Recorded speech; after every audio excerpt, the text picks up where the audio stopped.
ঈমান যেমন ভাবে অন্তর দ্বারা বিশ্বাস হতে হবে, অনুরূপভাবে মুখ দ্বারা বলতে হবে যদি সক্ষম হয়। অন্তরে ঈমান আছে, মুখ দিয়ে লা ইলাহা ইল্লাল্লাহ বলে না, সে ব্যক্তি মুমিন হতে পারবে না। যতই তার বিশ্বাস থাক ভেতরে, মুমিন হবে না।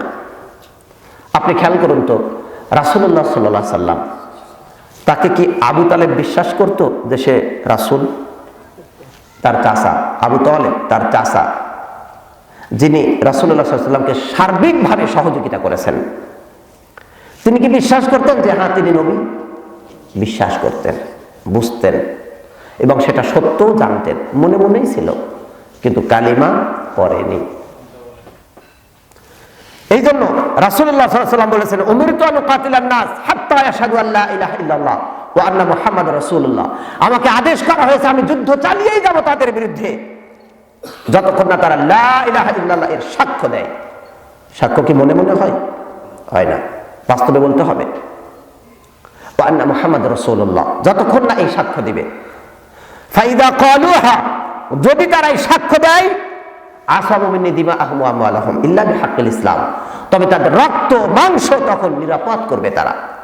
তবে ইসলামের কারণ ব্যতীত, ইসলামের কারণ যদি জেনা ব্যভিচার করে বিবাহিত পুরুষ, হত্যা করতে হবে, হত্যা হয়ে যাবে।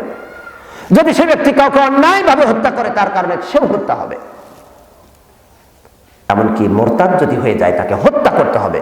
এটি হলো ইসলামের হক, ইসলামের অধিকার যে তাকে হত্যা করতে হবে, অন্যথায় তার রক্ত মাংস আমার কাছ থেকে মুক্ত হবে। অতএব এই ব্যক্তির জন্য যদি অন্যায় হয়, সে যদি পাপ কাজ করে, ওয়া হিসাবুহুম আলাল্লাহ, বাকি যা হিসাব আছে তা আল্লাহর কাছে, ছোট বড় গুনাহ যা আছে সেগুলোর হিসাব আল্লাহর কাছে। ঈমান আনার মানে এই নয় যে কোনো পাপ ঘটবে না। হাদিস ইমাম বুখারী রাহিমাহুল্লাহ বর্ণনা করেন।